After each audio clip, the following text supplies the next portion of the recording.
दुनिया भर में तहलका मचाने वाली खबर का नतीजा जो है वो आज रात को सामने आ चुका है। आखिर वो ऐसी कौन सी बात है जिसके पीछे पाकिस्तान से लेकर कनाडा, अमेरिका और दुनिया भर के तमाम तर दीगर ममालिक जो है वो सर्च कर रहे हैं 3 से 4 दिन से।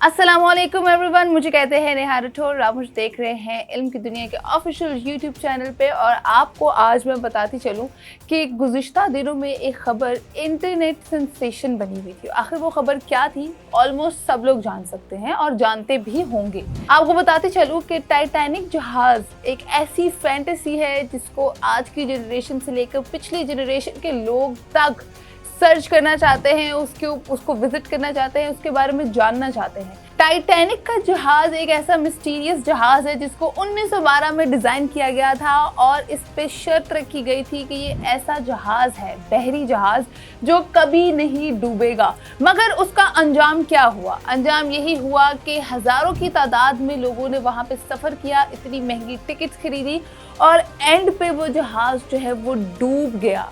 2023 में आज फिर से टाइटैनिक के विजिट करने के लिए एक सबमरीन तैयार की, जिसको आबदोज कहते हैं। उस आबदोज का नाम था टाइटन।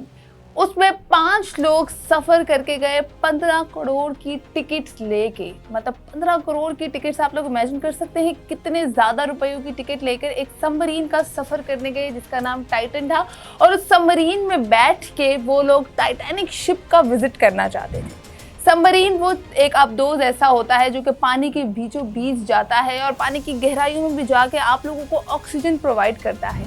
5 लोग वो कौन थे? 5 लोग वो ऐसे लोग हैं जिनको बहुत ज़्यादा शौक था टाइटैनिक का सफ़र करने का, जिसमें से 2 पाकिस्तानी लोग भी थे, मुस्लिम कम्युनिटी से ताल्लुक़ रखने वाले लोग भी थे, जिसमें एंग्रो कंपनी जो एक पाकिस्तान का नामवर कंपनीज में से एक है, केमिकल्स की कंपनी है और काफ़ी अच्छी हाइप है उसकी पाकिस्तान में। उनके डायरेक्टर और उनके बेटे दोनों बैठ के गए थे और अभी तक दोनों वापस नहीं आए।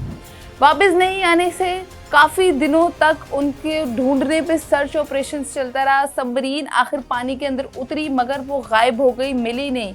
और काफ़ी रिसर्चर्स और माहिरीन ने कहा कि ये सबमरीन मिलनी चाहिए, क्योंकि ये सबमरीन भी जिसने डिज़ाइन की थी उन्होंने दावा किया था कि ये भी कभी नहीं डूबेगी और ये भी आपको इख्तिताम तक, टाइटैनिक तक पहुंचाएगी और उसका सफ़र ज़रूर करवाएगी। मगर इस सबमरीन का हाल भी टाइटैनिक शिप जैसा हुआ। सो उसकी बात यह है कि रात को ही आज 11-12 बजे के करीब उन लोगों की डेथ की खबरें जो है वो आना शुरू हो गई। 5 दिन से सर्च ऑपरेशन जारी था। एक सबमरीन की मियाद होती है कि वो 90 घंटे तक ऑक्सीजन दे सकती है, उसके बाद ऑक्सीजन ख़त्म हो जाती है और पानी की गहराई में जाके ऑक्सीजन तलाश करना एकदम नामुमकिन होता है। हुआ क्या था मैं आपको अभी डिटेल में बताती हूँ। सबमरीन जब पानी में उतरी तो वो अपना रास्ता भटक गई। रास्ता भटकने की वजह से वो डीप इनसाइड अटलांटिक ओशन के अंदर कहीं खो गई। 4 से 3 दिन तक वो खोई रही और नीचे जाके किसी पानी की सतह पे बैठ चुकी थी।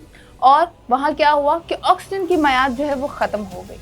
90 दिन का अल्टीमेट टाइम दिया था रिसर्चर्स और एक्सपर्ट ने कि 90 दिन तक अगर वो सबमरीन मिल जाती है ट्रेसिंग से या किसी भी सोर्स से तो उनके बचने के चांसेस हो सकते हैं। मगर अब 90 घंटे से भी ज़्यादा घंटे हो चुके हैं और रात को उनके डेथ्स की खबरें आना शुरू हो गई हैं। और जो माहिरीन हैं, डाइवर्स होते हैं, माहिरीन एक्सपर्ट्स होते हैं और जो जितनी भी रिसर्चर्स की टीम है जो कि दुनिया भर से इकट्ठी की गई थी, उन्होंने कहा है कि आबदोज जो कि सबमरीन है उसके कुछ ज़र्रात, कुछ पार्ट्स जो है वो अब मिलना शुरू हो गए हैं। इसका मतलब है सबमरीन डीप इनसाइड सी में, ओशन में जाके तबाह हो गई है या डिस्ट्रॉय हो गई है या कुछ ना कुछ ऐसा ज़रूर हुआ है कि अब उन लोगों के बचने के कोई चांसेस नहीं है। उनकी डेथ जो है डिक्लेयर हो चुकी है।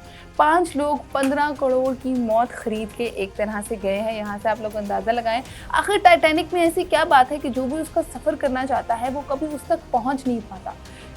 1912 में भी बहुत सारे लोगों ने टाइटैनिक शिप का सफ़र ज़रूर किया था, मगर वो लोग अपनी जानों से हाथ गंवा बैठे थे। गिने चुने 30 से 35 लोग थे, हज़ारों की तादाद में से, जो कि बच गए थे और जो वापस आ गए थे। और ये कहानी उन्हीं की ज़ुबानी बताई जाती है कि टाइटैनिक में भी बहुत सारे दावे किए थे। ये एक ऐसा शिप था जो कि दुनिया का सबसे बड़ा शिप माना जाता था उस वक्त में, और क्रूज़ उसमें बैठ के गए थे और सिर्फ 30-35 लोग वापस बच के आए थे हज़ारों की तादाद में से। उसके बाद अभी ऐसा क्या है 1923 में भी कि टाइटैनिक का सफ़र करने के लिए, उसको विज़िट करने के लिए एक सबमरीन अलग से बनाएगी, और उसमें भी दावा दिया गया कि ये सबमरीन भी कभी नहीं डूबेगी, मगर वो फिर डूब गई। आखिर इसके पीछे क्या मिस्ट्री है, मुझे भी जानना है। अगर आपको भी लगता है कि आप लोगों को आइडिया है तो मुझे कमेंट सेक्शन में ज़रूर बताइएगा। बहरहाल बेहद अफसोस के साथ मुझे एंड पे यही कहना पड़ रहा है कि वो 5 लोग जिनका नुकसान हुआ वो पूरा नहीं हो सकता। अल्लाह ताला उनकी फैमिलीज़ को तसल्ली दे, और उम्मीद यही की जा सकती है कि आने वाले वक्तों में कोई भी कुदरत से खेल खेलने की कोशिश नहीं करेगा। मुझे दें इजाज़त, अपना बहुत ख्याल रखिएगा। अल्लाह हाफ़िज़।